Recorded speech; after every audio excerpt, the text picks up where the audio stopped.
What's going on, everyone? So, I've talked a lot about Lakers changing their starters because I do think it's something that needs to happen, particularly to start this game. And I've talked about, I think Rui, I think you go with Jared Vanderbilt over Rui Hachimura. I don't hate the idea of Dorian Finney-Smith. No, I don't even hate the idea of Austin Reeves and Rui coming off the bench, help with your bench scoring, right? And then also just give you better balance in the starting unit as far as like the dirty work, hustle plays, rebounding, defense, all those things.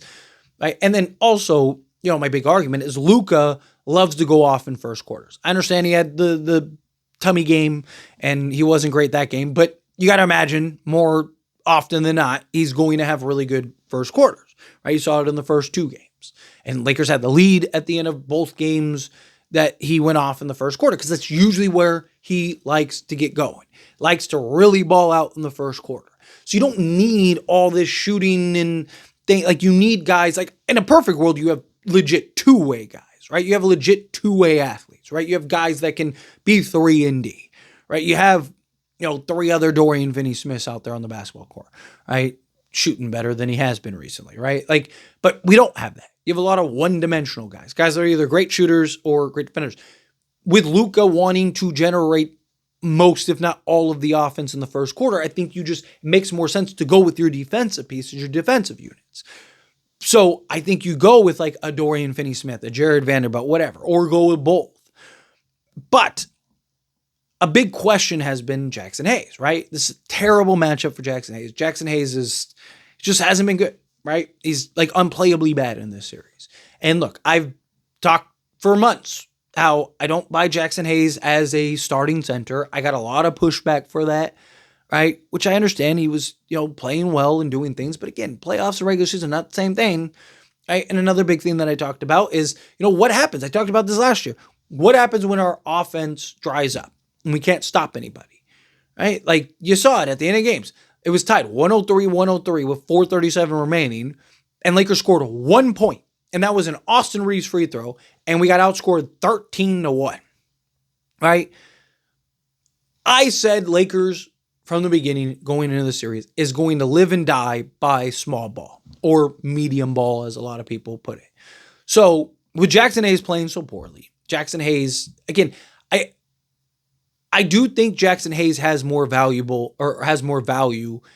in other matchups, right? Like a Warriors matchup, I think Jackson Hayes will be better, right? Because it's a more favorable matchup, right? Even like a Thunder series, I think he'd be better, right? Because Isaiah Hartenstein, right? So unfortunately, this series is probably the worst series for Jackson Hayes. Even in like a Boston series, I think Jackson Hayes would be better, right? But in this series in particular, you're going to have to live and die by small ball. So at this point, do you just embrace the small ball and just start, right? Like, just go with Luka, Reeves, Vando, Rui, and LeBron. Or I also don't hate the idea of just going with Doe, right? And just go, what I would do, this is just me. I would go Luka, Austin Reeves, Jared Vanderbilt, Dorian Finney-Smith, and LeBron James. That's your 5, right? Because Dorian Finney-Smith just, again, defensively does so many things out there. And he was like a plus 20 at halftime, stuff like that. Like, I just think that's the better approach, right? And if you can't play Jackson Hayes, you can't play Jackson Hayes. Right? Like, if that's what has to happen, that's what has to happen, right? Like, what would you rather have? Hayes or lose the series?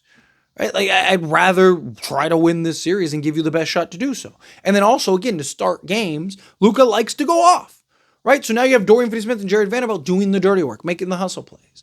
I mean, you could still play Hayes from, in the Nas Reed matchup, fine, right? Like, maybe throw him out there for that, right? But the argument is an argument that a lot of people make about Rui, where like, oh, if you bench him, you're going to lose him. Right? It's kind of the same thing with Jackson Hayes, right? Like if you bench Jackson Hayes, take him out of the starting unit, you end up losing him, right? Because like I said, he'd be more valuable as you move throughout the postseason. Some of these other matchups, I do think, depending on who we play, obviously, he's much more valuable. Right? Even in a Houston matchup, I think he'd be better and more valuable. Right? This particular series, this particular matchup with Rudy Gobert and Julius Randle is not good for him. Right? He's 220 pounds soaking wet. Right? Like the guy is not This isn't a good matchup for him, right? So I don't want to lose him, right? Like I don't want him checking out or anything like that because he's like, man, I'm like now I'm not even in the rotation, right? But I also don't want to lose the series, right? Like I also don't want to, like you still got to get to the next round.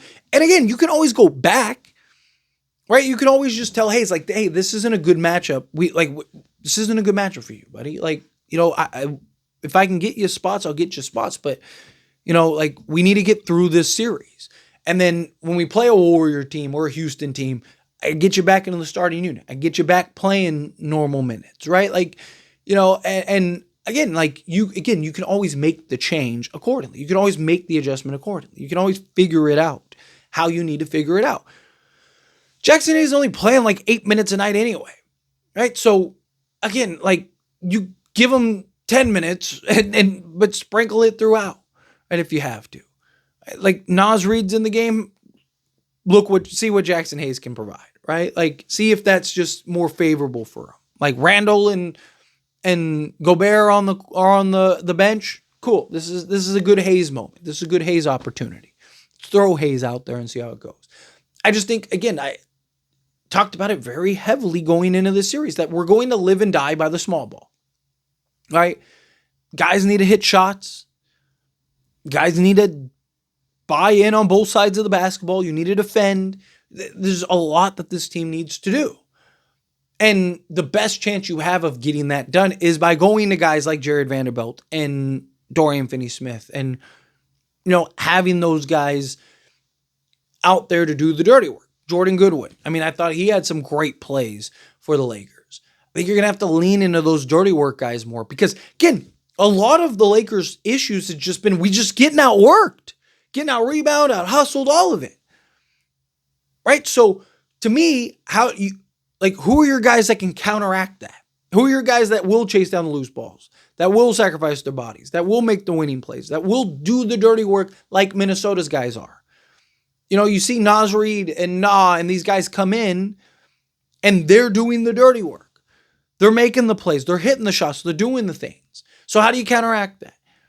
Right? Well, you go with the guys that can match, right? So Jared Vanderbilt with the hustle plays, the dirty work, the rebounding, right? The steals and the defense and all that stuff. Jordan Goodwin, again, who's excellent rebounder for a guard, chase down loose balls, hustle plays, dirty work, sacrifice his body, whatever. Dorian Finney-Smith, same thing. Those are your guys that you have that can do the dirty work, that have decent size and good size in Dorian and Vando's case, right? Jordan Goodwin, 6'4", 6'5", right? Gabe Vincent, I think you could lean to an extent too, right? But he's just, he doesn't have the size, right? He's undersized. So to me, right, like Lakers need to do a better job of doing the dirty work, make the hustle plays, playing defense, right? Set the tone early. Lakers, we've seen even when Luka is having a great game, we're having a great first quarter, right? Like, the first game we were up 7. Second game, I think it was 9 or whatever. Like, you're creating separation, but you're not creating enough separation for a guy giving you 30 in the first quarter, right? Like, it's just like, so how do you do that? Well, you got to be able to stop and slow down the other team, right? Because that's the thing, right? Like Lakers are cooking and Luka's getting his points and doing all that stuff, but then we're not able to stop Minnesota on the other side of the basketball. Minnesota's still getting what they want. They're still hitting their shit. So again, like it's just we're essentially outscoring them at that point, rather than like, hey, we're scoring and then also getting stops on the other end.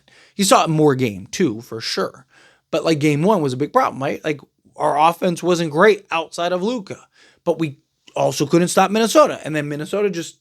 We had that first quarter lead, and then offense went stale in the second quarter, and they just blitzed us and never looked back.